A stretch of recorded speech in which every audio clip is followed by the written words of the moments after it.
வணக்கம். வாழ்க வளமுடன்.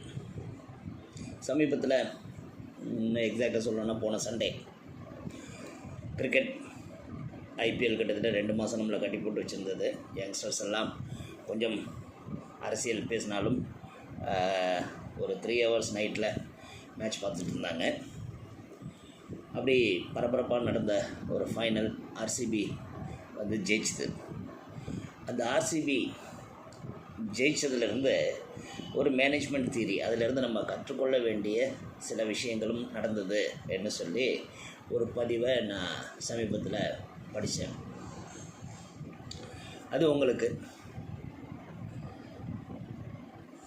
ஒரு காலத்தில் ஆர்சிபி ஆரம்பித்த காலத்துலேருந்து போன வருஷம் அவங்க கப்பு ஜெயிக்கிற வரைக்கும் ஒரு அன்லக்கி, ஜெயிக்க தகுதியற்றவர்கள் என்று ஊரே கேலி செய்யப்பட்ட ஒரு அணி.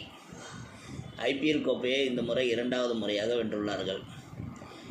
இந்த போட்டியிலிருந்து நம்ம கற்றுக்கொண்டது என்னன்னு பார்த்தோம்னா, விராட் கோலி கடைசி வரை நின்று தன் அணியை வெற்றி பெற வைக்கம் மிக கடினமாக உழைத்து கொண்டிருக்கிறார்.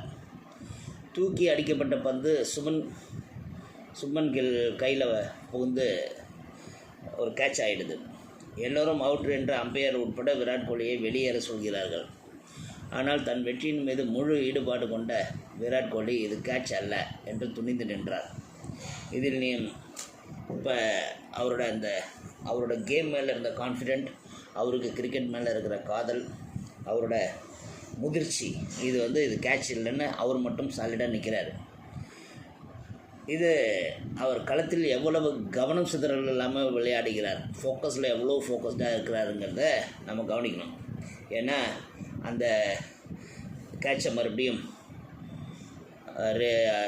டிஆர்எஸில் கேட்டாங்க. அப்போ திரும்ப ரிவ்யூ பண்ணும்போது அது கிரவுண்ட் டச் ஆகிருக்குன்னு சொல்லிட்டு விராட் கோலி நாட் அவுட் கொடுத்தாங்க. அப்போ தன்னோட கேம் மேலேயும் தன்னோட அணியோட வெற்றியின் குறிக்கோள் மேலேயும் அவருக்கு இருந்த ஃபோக்கஸ் எவ்வளோன்னு இதிலிருந்து நம்ம கற்றுக்கணும். நீங்கள் படிக்கும்போது எல்லாவற்றையும் படித்து விட்டேன் என்று மனநிறைவை விட எவ்வளவு கவனத்தோடு படித்தீர்கள் என்று உங்களுக்கு வெற்றியை கொடுக்கும். ஃபோக்கஸ் இதுதான் எல்லாத்துக்கும் அடித்தளம்.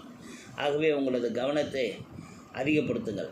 விராட் கோலி கவனத்துடன் அது அவுட் இல்லை என்று துணிந்து நின்றதால் கடைசி அவரது ஜட்ஜ்மெண்ட் அவரோட அந்த ஃபோக்கஸ்லேயே அவர் அவுட் இல்லைன்னு சொல்கிற அளவுக்கு தன்னோட அணியை வெற்றி நோக்கி அழைத்து சென்றார். அந்த அணியை கடைசி வரை நின்று வெற்றி பெற செய்ய வேண்டும் என்ற மனநிலை மிக கவனமாக, லேசர் ஃபோக்கஸ்னு சொல்லுவாங்க அதை, அந்த அளவுக்கு விராட் கோலியோட ஃபோக்கஸ் இருந்ததுனால அவரோட இமேஜ் எங்கேயோ போச்சு. ஆகவே போட்டித் தேர்வு காம்படிட்டிவ் எக்ஸாமுக்கு படிக்கிறவங்கெல்லாம் நீங்கள் கவனமுடன் படியுங்கள். கடைசி வரை அதாவது நம்மளோட ஃபோக்கஸ் மாறாமல் படிக்கணும். அதனால் அப்போ தான் ஜெயிக்க முடியும். அப்படி நம்ம ஜெயிக்கிறது தான் ஒரு நிலையான வெற்றியை கொடுக்கும்ங்கிறத இந்த இதிலேருந்து நம்ம காம்படிட்டிவ் எக்ஸாம் பீப்புளுக்காக சொல்லலாம். அதே நேரத்தில் நான் ஒரு 15 நாளைக்கு முன்னாடி வாட்ஸ்அப்பில் ஒரு ஸ்டேட்டஸ் வச்சேன். அது என்னென்னா, ஒரு பாஸ்கெட் பால் பிளேயர், கண்டிப்பாக யூஎஸ்ஸாக தான் இருக்கும். யூஎஸில் அந்த பாஸ்கெட் பால் பிளேயர் கிரவுண்டில் ஒரு பாலை ட்ரிப்பிள் பண்ணிக்கிட்டே போவார். திடீர்னு பால் அவர் கையிலேருந்து மிஸ் ஆகி போயிடும். உடனே அவருக்கு டவுட் வந்துடும். மறுபடியும் இன்னொரு பால் எடுத்து அதே இடத்துல நின்று ட்ரிப்பிள் பண்ணி பார்ப்பார். மறுபடியும் கையிலேருந்து மிஸ் ஆகும். உடனே 2-3 பால் எடுத்து அந்த ஒரு இடத்துல மட்டும் பவுன்ஸ் பண்ணி பார்ப்பார். மற்ற இடத்துல பவுன்ஸ் ஆகிற அளவுக்கு அந்த இடத்துல பவுன்ஸ் ஆகாமல் அந்த கிரவுண்டில் டெஃபெக்ட் இருக்குதுங்கிறத கண்டுபிடிச்சி அங்கே கிரவுண்ட்ஸ் இன்சார்ஜுக்கு சொல்லுவார். இது ஒரு சின்ன ஷார்ட் வீடியோ. அதிலேருந்து நம்ம கற்றுக்க வேண்டியது என்னென்னா, அவங்களோட திறமை மேலே அவங்களுக்கு இருக்கிற நம்பிக்கை. அதே போல் கிரவுண்டில் கண்டிப்பாக மிஸ்டேக் இருக்கும். என் கையிலேருந்து பால் மிஸ் ஆகாதுங்கிற அந்த செல்ஃப் கான்ஃபிடென்ட்டு, இதெல்லாம் தான் ஒரு ஸ்போர்ட்ஸ்மேனை மட்டும் இல்லை, காம்படிட்டிவ் எக்ஸாமுக்கு போகிற உங்களையும் ஜெயிக்க வைக்கும். வாழ்த்துக்கள். வாழ்க வளமுடன்.